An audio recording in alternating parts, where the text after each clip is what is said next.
እድሉን አገኝተው እግሮት ይህችን ከተማ ከረገጠ በሦስት ነገሮች ይደነግጣሉ። መጀመሪያ አይኖት ሀጫ በረዶ መስለው ሙሉ ከተማዋ ላይ በፈሰሱ በነጭ ቀለም በተንቆጠቆጡ የእብነበረድ ውቅያኖሶች ላይ ያርፋል። ይህ አኒሜሽን ፊልም ከመሰሉት ተሳስተዋል። ወደፊት የሚገነባ ከተማ የስሪዲ ምስልም አይደለም።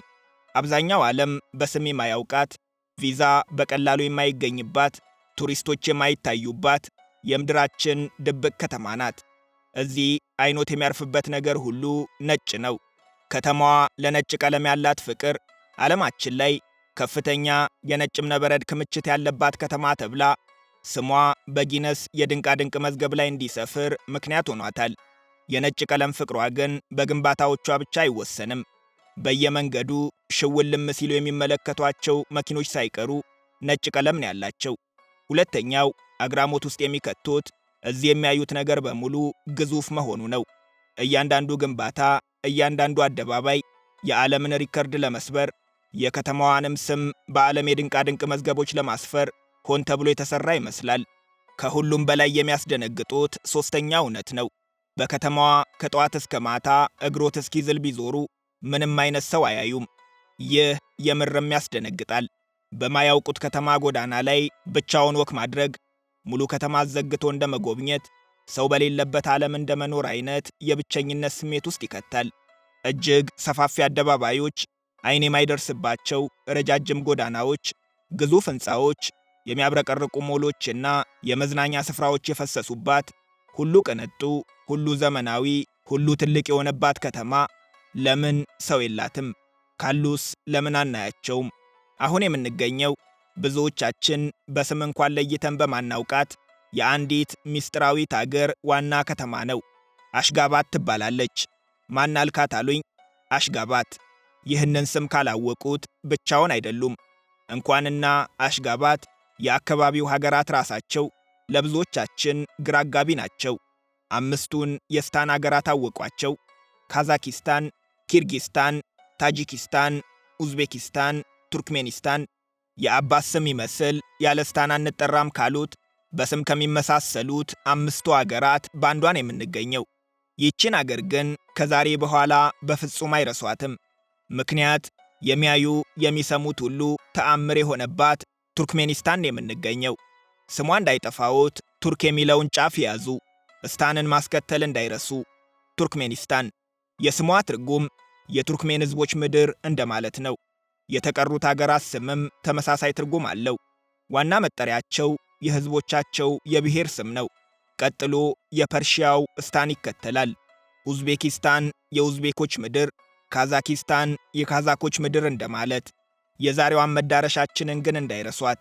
የቱርክሜኖች ምድር ቱርክሜኒስታን እንደ አውሮፓውያን አቆጣጠር በ1991 ከቀድሞዋ ሶቪየት ኅብረት ከዛሬዋ ሩሲያ ተለይታ ራሷን ችላ ሀገር የሆነችው ቱርክሜኒስታን 7 ሚሊዮን አካባቢ የሚገመቱ ዜጎች ያሏት በነዳጅና በተፈጥሮ ሀብት የበለጸገች የማዕከላዊ ኤዥያ አገር ናት።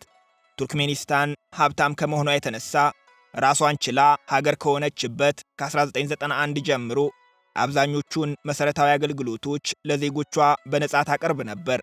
በእርግጥ እንደ አውሮፓውያን አቆጣጠር ከ2019 ጀምሮ ነጻ መሆናቸው ቢቀርም ዛሬም መብራት፣ ውሃ፣ ነዳጅ፣ ትራንስፖርትና መሰል መሠረታዊ ፍጆታዎችን በከፍተኛ ድጎማ ለነጻ በቀረበ ዋጋ ለዜጎቿ ታቀርባለች። ትምህርትና ሕክምና ግን ዛሬም ድረስ በመላው አገሪቱ ሙሉ በሙሉ ነጻ ናቸው። የዛሬዋን ቱርክሜኒስታን በተለይም ዋና ከተማዋ አሽጋባትን ልባቸው የፈቀደ እጃቸውም የፈለገውን ያህል ጠፍጥፈው የሰሯት ራሳቸውን ቱርክሜንባሺ ወይም የቱርክሜን ሕዝቦች መሪ እያሉ ይጠሩ የነበሩት በሀገሪቱ ታሪክ የመጀመሪያው ፕሬዝደንት የነበሩት ሳፓር ሙራት ኒያዞቭ ናቸው። አሽጋባት በነጭ ቀለም የመሽቆጥቆጧ ምክንያት የእሳቸው ግለሰባዊ ምርጫ ነው። እንደ አውሮፓውያን አቆጣጠር በ1948 በታላቅ ርዕደ መሬት ወድማ በድጋሜ የተገነባችው ጥንታዊዋ አሽጋባት ልክ እንደ ሌሎቹ የሶቪየት ከተሞች ሁሉ ግራጫ ቀለም ነበራት። ፕሬዝደንት ኒያዞቭ ግን እንደ አውሮፓውያን አቆጣጠር ከ2000ዎቹ አጋማሽ ጀምሮ በከተማዋ ከነጭ ቀለም ውጪ እንዳላይ ሲሉ አዘዙ። የነጭ ቀለም ምርጫቸው ግለሰባዊ ነው ቢባልም እሳቸው ግን ሁለት ዋና ምክንያቶች አሏቸው።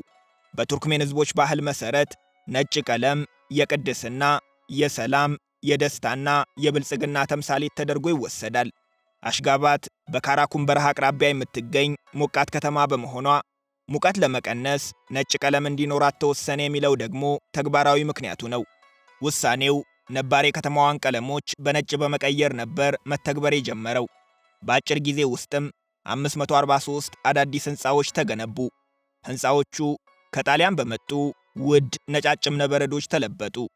ይህም እንደ አውሮፓውያን አቆጣጠር በ2013 አሽጋባት 4.5 ሚሊዮን ካሬ ሜትር ስፋት ያለው ነጭ እብነበረድ አንድ ላይ የሚገኝባት ቁጥር 1 ከተማ ተብላ በዓለም የድንቃድንቅ መዝገብ ላይ እንድትሰፍር አደረጋት።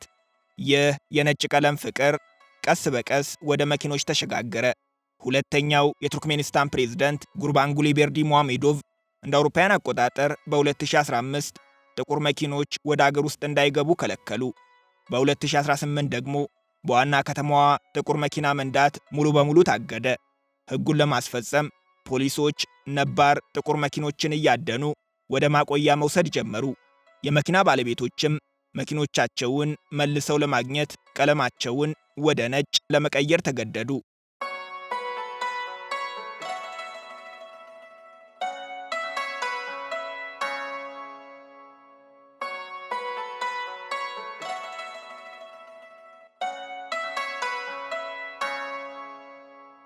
አሽጋባት የምትታወቀው በዓለም የድንቃድንቅ መዝገብ በሰፈሩ ግዙፍ ግንባታዎች ነው።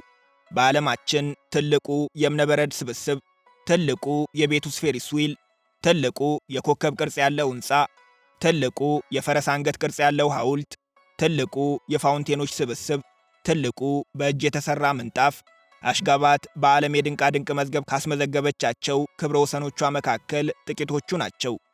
እዚህ ሲመጡ አንድ አስደናቂ ሐውልት ያያሉ። የገለልተኝነት ሐውልት ይባላል። አናቱ ላይ ከወርቅ የተሠራ ምስል ይታያል። ይህ የሳፓሙራት ኒያዞቭ ምስል ነው። አሽጋባት የዛሬ መልክ እንዲኖራት ያደረጉ የሀገሪቱ የመጀመሪያው ፕሬዝደንት ማለት እሳቸው ናቸው። ሐውልቱ የፕሬዝደንቱ ፊት በማንኛውም ሰዓት ወደ ፀሐይ እንዲዞር ሲባል ቀኑን ሙሉ ፊቱ ፀሐይን እየተከተለ እንዲዞር ተደርጎ ነው የተገነባው። ሐውልቱ የቆመበት ምክንያት ግን ሌላ ነው። ቱርክሜኒስታን እንደ አውሮፓውያን አቆጣጠር በ1995 በተባበሩት መንግስታት ድርጅት የቋሚ ገለልተኝነት ዕውቅና የተሰጣት አገር ናት። ገለልተኝነት የሀገሪቱ መለያ ፖሊሲ ነው። በሌሎች አገራት የውስጥ ጉዳይ ጣልቃ ለመግባት፣ ከየትኛውም የዓለም አገር ጋር ወታደራዊ ጥምረት አለመፍጠር፣ በግዛቷ ውስጥም የውጭ ጦር እንዲሰፍር አለመፍቀድ ዋና ዋና መርሆቹ ናቸው። በእርግጥ እንደ ስዊዘርላንድ፣ ኦስትሪያና አየርላንድ ያሉ አገራትም የገለልተኝነት ፖሊሲ ቢኖራቸውም እንደ ቱርክሜኒስታን ግን በተባበሩት መንግስታት ድርጅት ዕውቅና አልተሰጣቸውም። ቱርክሜኒስታን ይህንን ዕውቅና ለመዘከር ነበር ሐውልቱን ያቆመችው። በእርግጥ እንደ አውሮፓውያን አቆጣጠር በ2006 ሳፓርሙራት ኒያዞቭ ከዚህ ዓለም በሞት ከተለዩ በኋላ ሁለት ዋና ዋና ለውጦች ተከስተዋል። ሐውልቱ እሳቸው ካቆሙበት ማዕከላዊ አሽጋባት ተነስቶ ወደ ደቡብ አሽጋባት ተዘዋውሯል። የእሳቸው ምስልም ፀሐይን እየተከተለ መዞሩ ቀርቶ አንድ ቦታ ላይ ጸንቶ እንዲቆም ተደርጓል።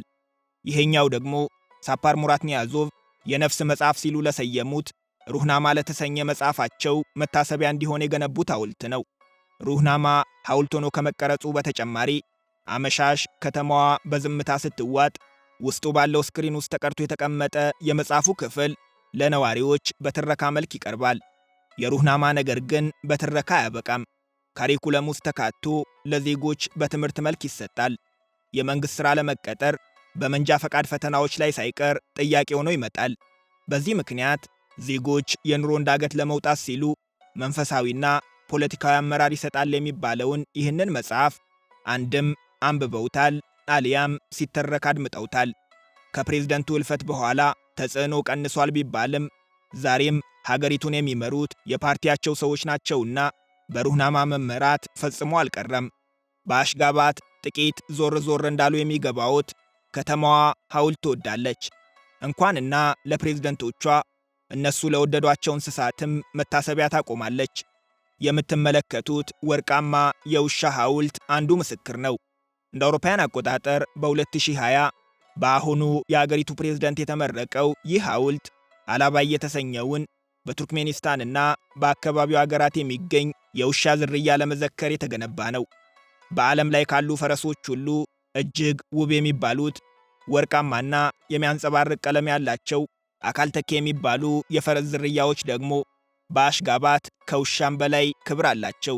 እነዚህ ፈረሶች አሽጋባት ውስጥ የተገነባላቸው የተለየ የማራቢያና የማሰልጠኛ ቦታ አላቸው። የምትመለከቱት በሀገሪቱ ብሔራዊ ስቴዲየም አናት ላይ የሚገኘው ግዙፍ ምስላቸው ለፈረሶቹ ክብር የተገነባ ነው። ይቺ በሪከርዶች የተንቆጠቆጠች፣ በውድ እብነበረድ የተዋበች፣ በሐውልቶች የተሞላች ከተማ ለምን ጎዳናዎቿ ባዶ ሆኑ? ለምንስ ነዋሪዎች የሏትም? የሚለው ዋናው ጥያቄ ነው። ከተማዋን ለሚያውቁ መልሱ ቀላል ነው። የሚያስገርም ቢሆንም ባዶ ሆና የምናያት አሽጋባት 1 ሚሊዮን ነዋሪዎች አሏት። ሆኖም በመሃል ከተማ የምትመለከቷቸው አብዛኞቹ ሕንፃዎች ለንግድ ወይም ለዜጎች መኖሪያነት ሳይሆን ለመንግሥታዊ አገልግሎት መገንባታቸው፣ ሐውልትና አደባባዮቿም የዕለት ተዕለት ጠቀሜታ የሌላቸው መሆናቸው ዜጎች እንዳይታዩባቸው አድርጓቸዋል። በዚያ ላይ በእነዚህ ስፍራዎች ብዙ ጊዜ መቆም ክልክል ነው። መንግሥት አካባቢዎቹ ሁሌም የተደራጁ ንጹሕና ሥርዓት ያላቸው ሆነው እንዲታዩ ይፈልጋል። ይህ ደግሞ ሰዎች እንዳይሰባሰቡ፣ ገበያ እንዳይኖር፣ ንግድም እንዳይታይ፣ ከተማዋም ባዶ እንድትመስል አድርጓታል። ሌላው ምክንያት ቱርክሜኒስታን ዝግ አገር መሆኗ ነው። ምናልባትም ከሰሜን ኮሪያ ቀጥሎ ቪዛ ለማግኘት እጅግ አስቸጋሪ የምትባል የዓለማችን አገር ናት። ይህም ቱሪዝም እንዳይስፋፋ እንደ ዱባይና ሲንጋፖር ውበቷን ለማየት የሚመጡ የውጭ ዜጎችም እንዳይኖሩ አድርጓታል። እውነተኛው ምክንያት ግን ለጎብኚዎች ድብቅ ነው። አሽጋባት 2 ከተማ ናት። የመንግሥትና የዜጎች ልንላት እንችላለን። የመንግሥት አሽጋባት እስካሁን የጎበኘናት ዓለም እንዲያውቃት የተገነባች ሰው አልባዋ ዘመናዊት ከተማ ናት። እዚህ የሚኖሩት ከፍተኛ የመንግሥት ኃላፊዎችና ጥሩ የገንዘብ አቅም ያላቸው ዜጎች ናቸው። እነዚህን ዜጎች በሞሎች፣ ሆቴሎች፣ ሬስቶራንቶችና የገበያ ማዕከላት ውስጥ ያዩአቸዋል። እውነተኛው አሽጋባት ግን በሶቪየት ኅብረት ዘመን የተገነባች፣ ዛሬም እርጅናና ድህነት ያለቀቃት፣ በሚሊዮን የሚቆጠሩ ነዋሪዎች ያሏት፣ ፊት ለፊት ከምትታየው የመንግሥት ከተማ ርቃ የምትገኝ ናት። እዚህ ነዋሪዎቿ ከዘመናዊው ዓለም ጋር አይገናኙም። ዩቲዩብ፣ ቲክቶክ፣ ፌስቡክ፣ ኢንስታግራም፣ ዋትሳፕ፣ ቴሌግራም እና ሌሎች ማኅበራዊ ሚዲያዎች አይሰሩም። ሀገሪቱ የኢንተርኔት አገልግሎት ቢኖራትም ቀደም ሲል የጠቀስናቸውን ጨምሮ በብዙ ሺህ የሚቆጠሩ ድረገጾች እንዳይሰሩ ታግደዋል። በእርግጥ ቢፈቀዱ እንኳን እጅግ ቀርፋፋ የሆነው የኢንተርኔቱ ፍጥነት ለአጠቃቀም አያመችም።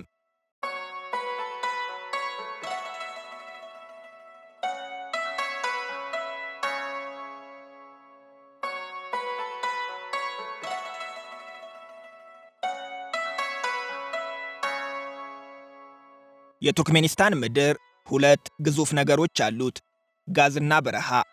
ሀገሪቱ በተፈጥሮ ጋዝ የተንበሸበሸች መሆኗን ቀደም ሲል ነግረናቸዋል። 70 ከመቶ የሚሆነው ክፍሏ ደግሞ በካራኩም በረሃ የተሸፈነ ነው።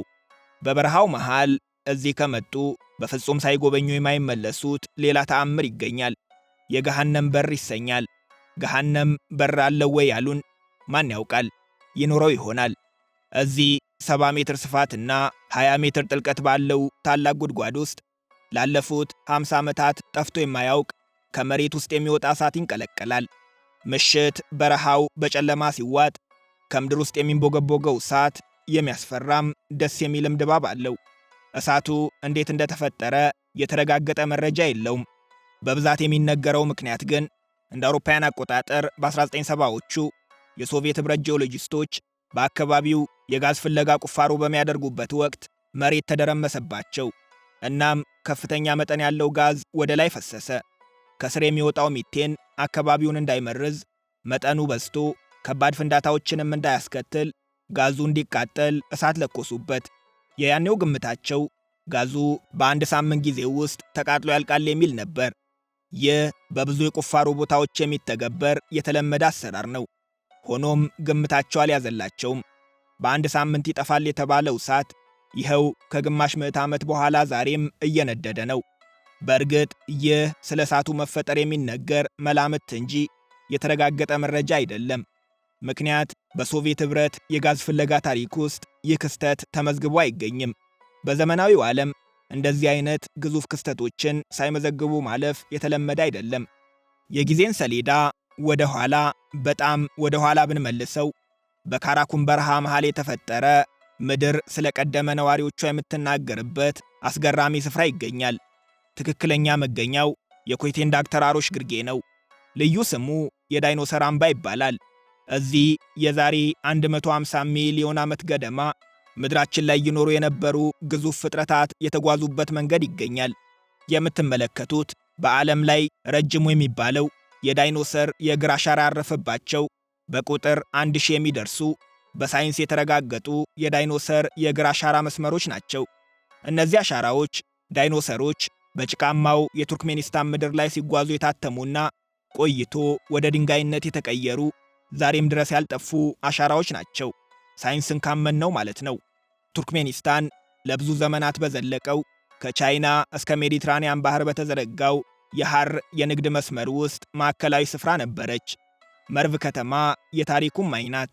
በ12ኛው ክፍለ ዘመን በምድራችን ላይ ከሚገኙ ታላላቅና ሀብታም ከተሞች መካከል አንዷ የነበረችው መርቭ የምድራችን ታላላቅ ምሁራን፣ ነጋዴዎች፣ ተጓዦችና ወታደሮች ወደ ምስራቁና ወደ ምዕራቡ ዓለም ለመተላለፍ እንደ ማረፊያ ይጠቀሙባት ነበር።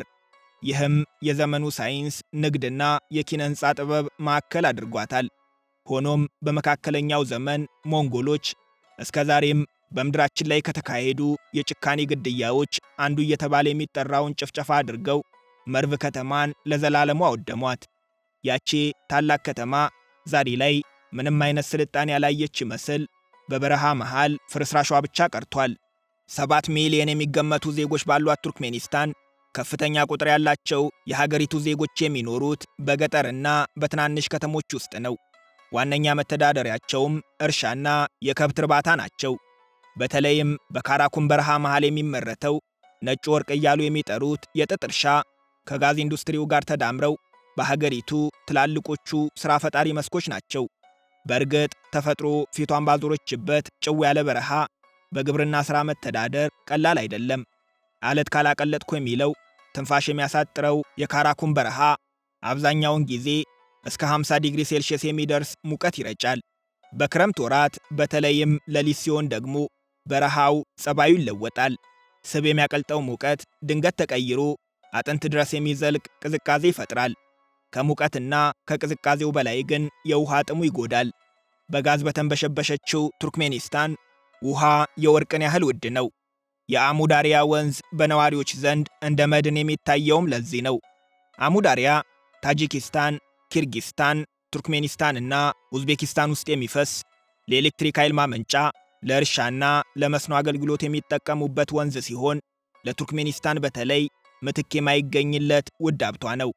በሶቪየት ኅብረት ዘመን ወንዙ ተጠልፎ ትላልቅ የጥጥ እርሻዎች ተጀምረው ነበር። ሆኖም ቦዩ በአሸዋማ መሬት በኩል የሚያልፍ በመሆኑ ከፍተኛ መጠን ያለው ውሃ ወደ መሬት መስረግ ጀመረ። ይህም 2 ችግሮችን አስከተለ። በአካባቢው ለም የነበሩ ለእርሻ ሥራ የሚውሉ መሬቶችን ጨዋማ እንዲሆኑ አደረጋቸው። ይህ ደግሞ በበረሃው ለሚኖሩ ምስኪን አርብቶ አደሮች አዲስ ፈተና ሆነባቸው።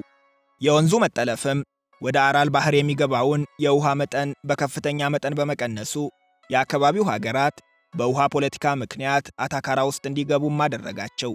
በዚህ መልኩ ከተፈጥሮ ጋር እየታገሉ የሚኖሩት የቱርክሜኒስታን ዜጎች መንግሥት በፍጆታ ዕቃዎች ላይ ድጎማ እያደረገ ስለሚረዳቸው፣ ትምህርትና የጤና አገልግሎትም በነፃ ስለሚያቀርብላቸው ባይደላቸውም የከፋ ችግር አይገጥማቸውም።